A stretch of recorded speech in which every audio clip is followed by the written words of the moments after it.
When Newland Archer opened the door at the back of the club box, the curtain had just gone up on the garden scene. There was no reason why the young man should not have come earlier, for he had dined at 7 alone with his mother and sister, and had lingered afterward over a cigar in the Gothic library with glazed black walnut bookcases and finial-topped chairs, which was the only room in the house where Mrs. Archer allowed smoking. But, in the first place, New York was a metropolis, and perfectly aware that in metropolises it was not the thing to arrive early at the opera, and what was or was not the thing played a part as important in Newland Archer's New York as the inscrutable totem tares that had ruled the destinies of his forefathers thousands of years ago. The second reason for his delay was a personal one. He had dawdled over his cigar because he was at heart a dilettante, and thinking over a pleasure to come often gave him a subtler satisfaction than its realization. This was especially the case when the pleasure was a delicate one, as his pleasures mostly were, and on this occasion the moment he looked forward to was so rare and exquisite in quality that, well, if he had timed his arrival in accord with the prima donna's stage manager, he could not have entered the academy at a more significant moment than just as she was singing, "He loves me not. He loves me," and sprinkling the falling daisy petals with notes as clear as dew. This is from The Age of Innocence by Edith Wharton. I really like this novel. In fact, it's probably maybe my second favorite novel. I don't know why I like it so much. It's kind of short, as far as, well, maybe not. It's fairly long, but not too long. And it's a quick read if you get into it. It's about 290 pages, I guess. And well, let's see. We can read the blurb on the back. Newland Archer, a successful and charming young lawyer, conducts himself by the rules and standards of the polite, upper-class New York society that he resides in. Happily engaged to the pretty and conventional May Wieland, his attachment guarantees his place in this rigid world of the elite. However, the arrival of May's cousin, the exotic and beautiful European Countess Olenska, throws Newland's life upside down. Comedic, subtle, and cynical in style, Wharton paints an evocative picture of a man torn between his passion and his obligation. And that's kind of that's kind of what I want to talk about today, is that what he's torn between, his passion and his obligation. And his passion in this book is the Countess Olenska. She is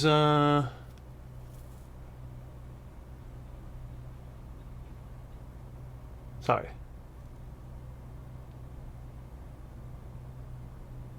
Countess Olenska she's like this wild flower that Newland Archer has never experienced before in this uptight, rigid society in upper-class New York.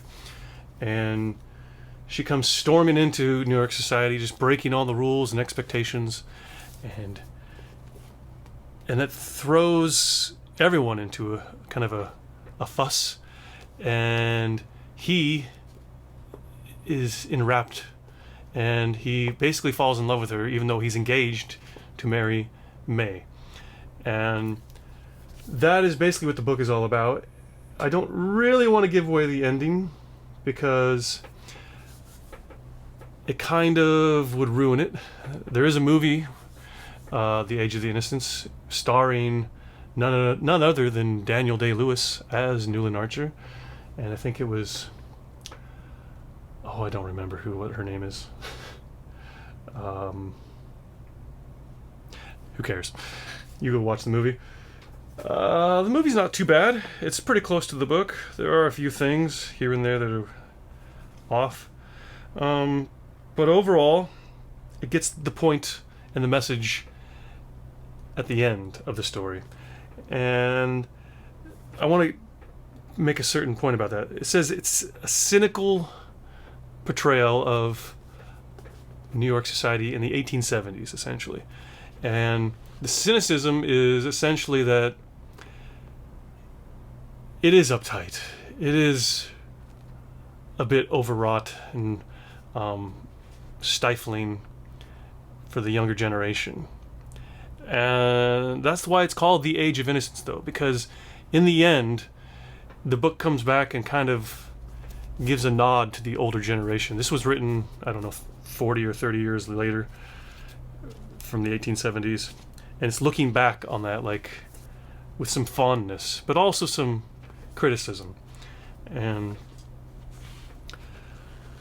But the end of the book kind of brings it full circle, and despite all the criticisms that Edith Wharton has for the society, she has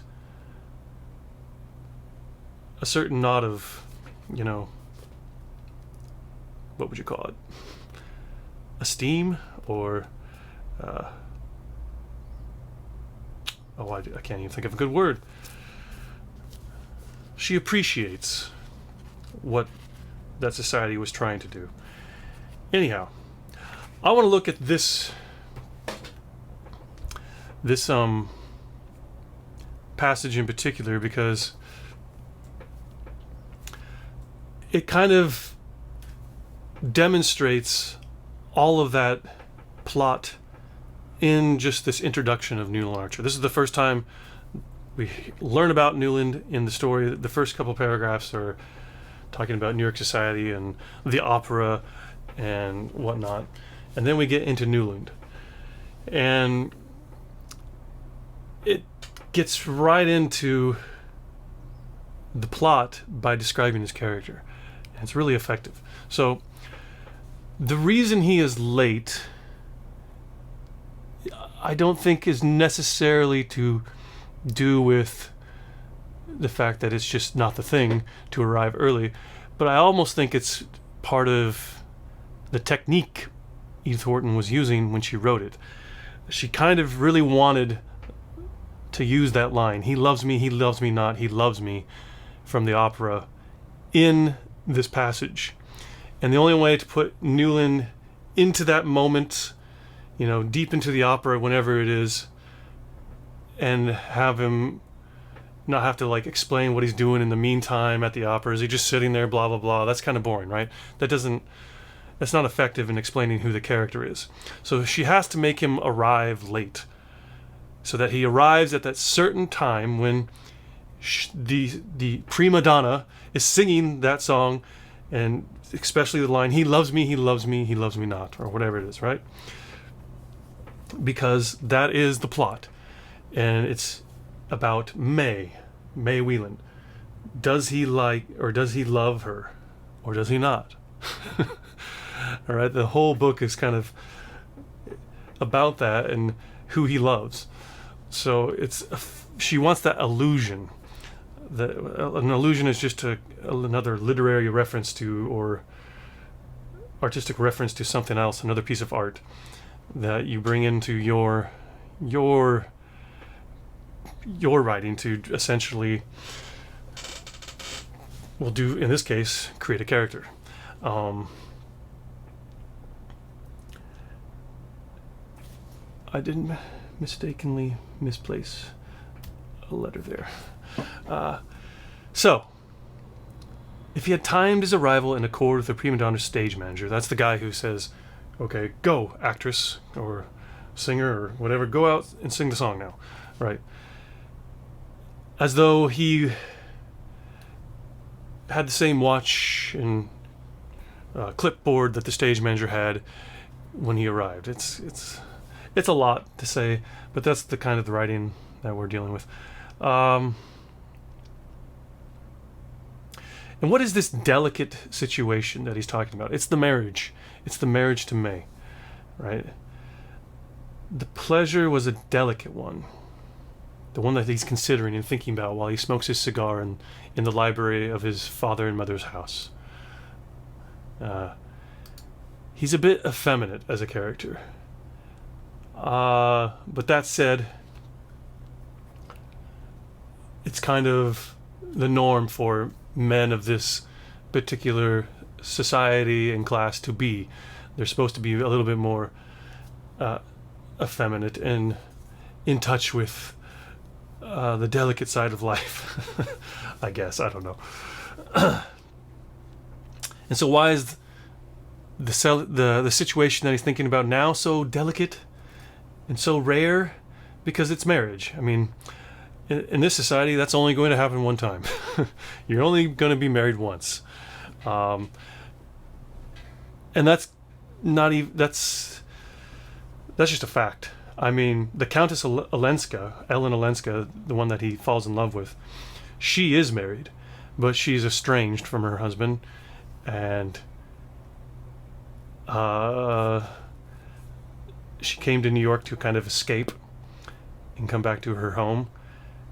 And that is probably the main reason, not necessarily the way she behaves, but the main reason that the society kind of rejects her and shuns her and tries to pretend like she's not there is because she is married and she's ran away from her husband. And a whole subplot of the book is Newland works for a lawyer who is trying to communicate with the husband and get Countess Lenska to go back, and Newland's supposed to make her go back, but he's in love with her, so it's that thing.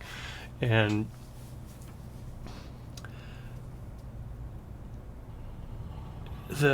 this is one of those things where the author doesn't want to say anything yet, so she abruptly ends on that thing there. He looked forward to was so rare and exquisite in quality that, well, can't go any further, right? Blah, blah, blah, blah, blah. Right? These things that he dawdles over, dilettante, subtler, pleasure, exquisite quality, so rare. All of these words are very effeminate in a way, explaining and kind of describing how Newland behaves as a man.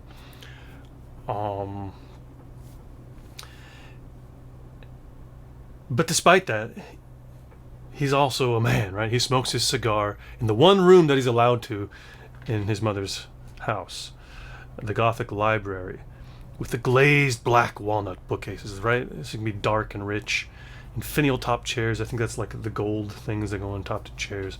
Very stately, manly. So he has all his subtle, simple thoughts, effeminate thoughts, pleasures in this rough, manly room, smoking his rough, manly cigar. So there is a push and pull, right? He's still a man.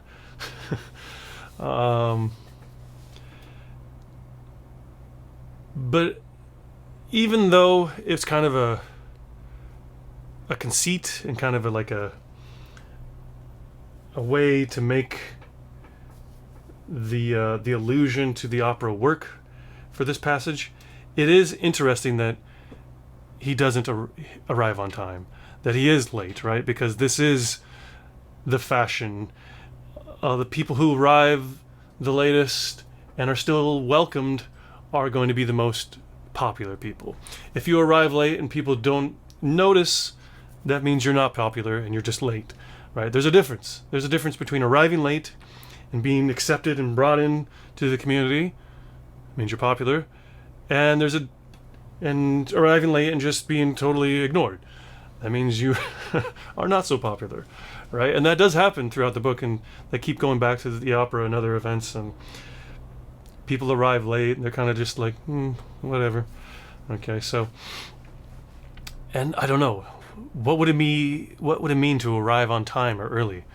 I mean, I guess the thing is, you're supposed to know this opera already. You're supposed to know it. You're supposed to have played the songs at home on your own piano or had somebody perform it for you personally because you're rich enough. You're supposed to know this stuff and the culture that you're partaking in before you even get there. It's just an expectation. The expectation is to know these things. You're supposed to participate in life in that way, just by knowing everything, the rules and the regulations and the culture ahead of time. So there's no reason to be on time, I guess. You're not going to learn anything arriving on time and seeing the beginning of the opera or the play or whatever it is you're going to.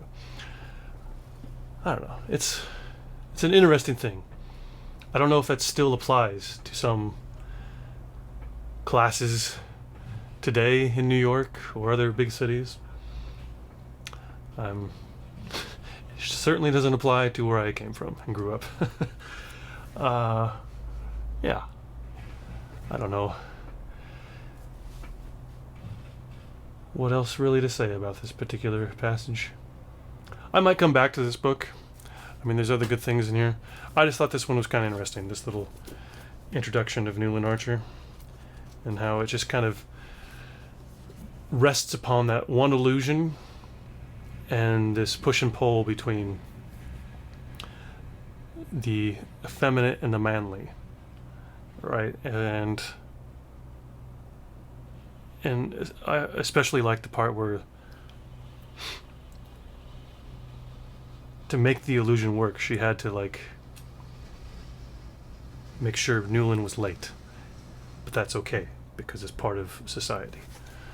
It's just interesting to me. I don't know. Yeah. Take care.